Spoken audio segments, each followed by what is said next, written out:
అందరికీ నమస్కారం. జనసైనికులు, వీర మహిళలు, పవన్ కళ్యాణ్ గారి అభిమానులంతా కూడా సంవత్సరం అంతా ఎదురు చూసేటువంటి ఏకైక పండుగ జనసేన పార్టీ ఆవిర్భావ దినోత్సవం. 12 ఏళ్లుగా ఎంతో ఉత్సాహంగా అందరం ఒకే చోట గదిరే జరుపుకుంటూ ఉన్నాము. కానీ ఈ సంవత్సరం మొదటిసారి పార్టీ గ్రామాల్లో, పల్లెటూర్లు, పట్టణాలు వివిధ రకాల గ్రౌండ్ క్యాడర్ తోటి రిలేటెడ్‌గా జెండా ఆవిష్కరణ జరగాలి. పార్టీ ఆవిర్భావ దినోత్సవం జరగాలని చెప్పేసి ఈ సంవత్సరం పార్టీ నిర్ణయం తీసుకున్న విషయం మీ అందరికీ తెలుసు.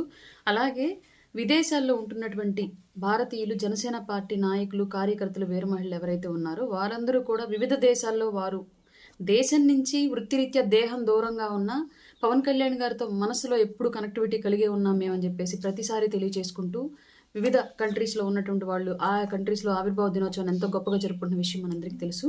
అలాగే ఈ సంవత్సరం కూడా సౌత్ ఆఫ్రికాలో ఉన్నటువంటి జన సైనికులు, వీర మహిళలు, జనసేన కన్వీనర్స్ అందరూ కూడా ఈ 13వ ఆవిర్భావ దినోత్సవాన్ని ఎంతో గొప్పగా జరుపుకుంటున్నారు. వాళ్ళందరికీ కూడా జనసేన పార్టీ తరపు నుంచి, నా తరపు నుంచి, అధ్యక్షులు పవన్ కళ్యాణ్ గారి తరపు నుంచి హృదయపూర్వక అభినందనలు తెలియజేస్తూ ఉన్నాను.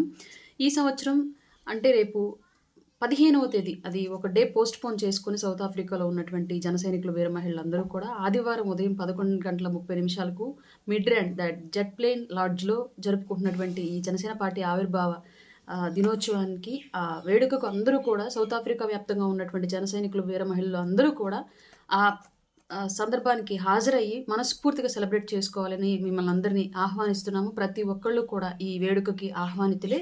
సౌత్ ఆఫ్రికాలో జనసేన బలం ఎంతుందో మరొక్కసారి మీరు ప్రూవ్ చేయాలని చెప్పేసి, అలాగే పవన్ కళ్యాణ్ గారికి మీరు ఎంత భరోసా ఇస్తున్నారో కూడా మీరు తెలియచేయాలని చెప్పేసి అయితే మీ అందరినీ ఈ వేడుకకి ఆహ్వానిస్తూ హృదయపూర్వక ధన్యవాదాలు తెలియజేసుకుంటున్నాను.